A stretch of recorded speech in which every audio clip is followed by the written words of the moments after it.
Unexpected reaction in the Kremlin to the collapse of the regime in Iran. Moscow admits it fears Trump. Talking about Iran also means talking about Russia. The same treatment will be applied to us now. Even harsher strikes will be delivered against Russia. They'll wipe us out, completely destroy us. The Middle East operation could trigger a serious crisis for Russia, and Ukraine is becoming a key part of this story. Analysts say Putin now realizes he must focus on saving himself. The Kremlin is already looking for scapegoats. Pressure to end the war is growing, and the blame for the defeat is being placed on the president. Russia is bogged down in Ukraine. Our own government dragged us into this. Thanks for the likes and comments, everyone. Make sure to subscribe so you don't miss our upcoming videos. Right now, the Middle East is seeing the biggest escalation in decades, and it's hitting Moscow. The United States and Israel have carried out a series of strikes on Iran, targeting the very center of power. Within hours, a significant part of Iran's security leadership was eliminated, including Ayatollah Ali Khamenei. In effect, what we're seeing is an attempt to break the regime. Iran is responding with massive launches of missiles and drones, with strikes hitting infrastructure and maritime logistics. The conflict has already turned into a regional war with the risk of dragging half the world into it. The United States is reinforcing its forces, allies are declaring support, and Israel is launching a ground offensive. And at this moment, Tehran's main partner, Russia, remains silent.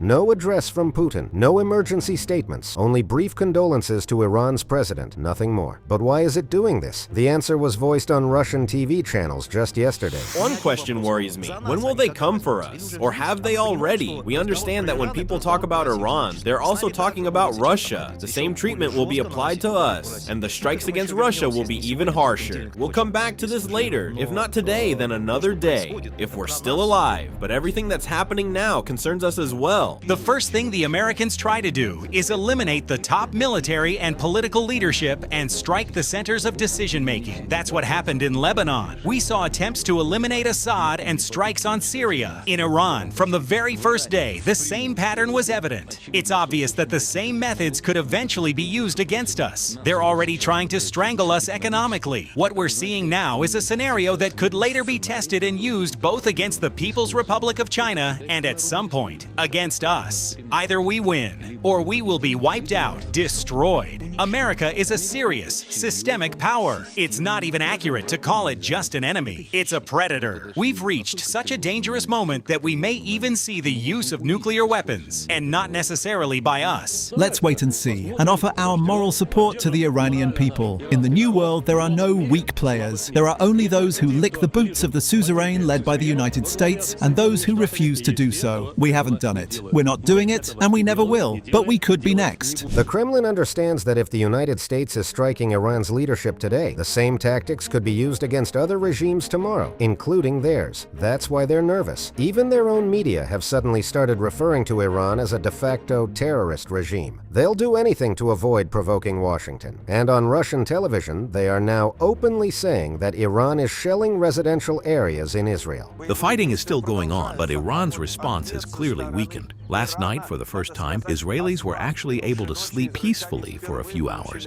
From midnight on, there were no air raid sirens over central Israel, and only around 7 in the morning did another alert wake people up. So far, that's it. No new strikes from Iran on the central Israeli cities have been reported. And just recently, Iran was considered a brotherly regime for Putin. But when America starts squeezing, the rhetoric changes right before your eyes. In reality, the U.S. strategy is pretty consistent. They're pushing Moscow out of key regions and isolating Russia from its allies, Assad, Maduro, and now Khamenei. In just a little over a year, Putin has lost 3 major partners and wasn't able to help a single one of them. And that's a serious blow. Russia invested billions in Iran. Military logistics ran through it, and its collapse also hits China, the real patrons of the Kremlin. And now even Russian media are starting to write about these problems themselves. Losing Iran as an ally would be a big problem for both China and Russia. Trump has been steadily dismantling China's global Belt and Road project. He already did it in Venezuela, and now the same process is picking up speed across Latin America. The same thing could soon threaten Chinese investments in Africa, Central Asia, and even the Balkans. Trump is basically trying to win the economic race with Beijing by using hard pressure. In reality, this policy is undoing years of work by Xi Jinping and undermining China's status as a global economic powerhouse. Because of that, Washington's actions could become a major headache for Beijing. And for Russia, losing Iran as an ally would also be a serious blow. First of all, it would mean losing the north-south transport corridor that runs through Iranian seaports. And Trump doesn't seem to be slowing down. He actually gave Putin a chance to strike a deal with him in Alaska. But Putin turned it into a circus. So instead of a deal, Russia is now taking hit after hit. The US president is openly saying that the operation against Iran will continue for as long as necessary, until America achieves all of its goals in the region. Our objectives are clear. First, we're destroying Iran's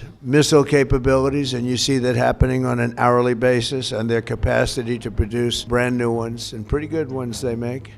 Second, we're annihilating their navy. We've knocked out already 10 ships. They're at the bottom of the sea. Third, we're ensuring that the world's #1 sponsor of terror can never obtain a nuclear weapon. Never going to have a nuclear weapon. I said that from the beginning. They're never going to have a nuclear weapon. They were on the road to getting one legitimately through a deal that was signed foolishly by our country. And finally, we're ensuring that the Iranian regime cannot continue to arm, fund, and direct terrorist armies outside of their borders.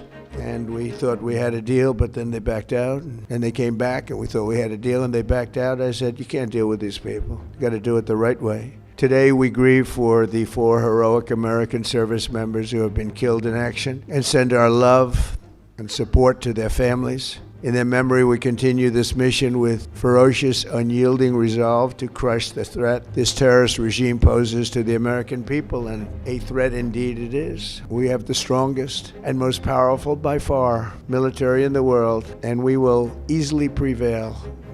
We're already substantially ahead of our time projections, but whatever the time is, it's okay. Whatever it takes, we will always, and we have right from the beginning, we projected 4 to 5 weeks, but we have capability to go far longer than that. We'll do it. Whatever somebody said today, they said, oh, well, if the president wants to do it really quickly. After that, he'll get bored. I don't get bored. Doesn't this rhetoric sound familiar? It almost sounds exactly like what the Kremlin has been saying about Ukraine and its so-called special operation for years. But there's one key difference. The words may be similar, but the reasons and the actions are completely different. Russia invaded a country that never asked for it, wiped out cities, killed civilians, tried to freeze Ukraine into submission. And for 5 years now, it has been facing resistance. In Iran, meanwhile, people are taking to the streets celebrating the fall of a dictator, because for them, it's a chance at freedom. And here's another paradox. Everything Trump is doing right now is, in many ways, a direct consequence of that very special operation. It was Putin who opened Pandora's box and showed that brute force was back in global politics, and that it's the only language he understands. Now that same method is being turned against his allies and against Russia's influence in the world. After Iran, Cuba could be next, something U.S. Senator Lindsey Graham has already hinted at. But the most telling part is that even in Moscow, they understand they made a huge mistake when they launched the full-scale invasion. 5 years into the war, Kremlin-aligned experts are no longer talking about the power of their army. Instead, they're starting to look for someone to blame for how the war even began. And for the first time, someone openly said that Russia's problems aren't Zelensky's fault. They're Putin's. Because, as the speaker put it, it was his stupidity that dragged Russia deep into Ukraine and left it unable to stop losing influence around the world. Russia is stuck in Ukraine, completely stuck. Our own government dragged us into this mess. Now we're basically dealing with the Ukrainian issue, while our main opponent is sitting at the negotiating table as a mediator, the very country that actually pulled us into this conflict. Russia had to enter this war in order to survive. Our brilliant diplomacy managed to move our main enemy from the battlefield into a diplomatic chair, turning them into a mediator instead of a direct participant in the war. That way, we didn't allow them to bring the full power of their military and political potential into the conflict. Just imagine for a second what it would look like if the entire military power of the United States were now fighting on Ukraine's side. We're only now rebuilding ourselves as a major military and political power after the humiliations of the Yeltsin years. We need to stop thinking of ourselves as if we were still the Soviet Union. I don't think so at all. That's exactly why I believe that all this talk about using nuclear weapons against Western countries. That is basically about the only card we have left. We're preparing and watching how things develop, because when you use the word stuck,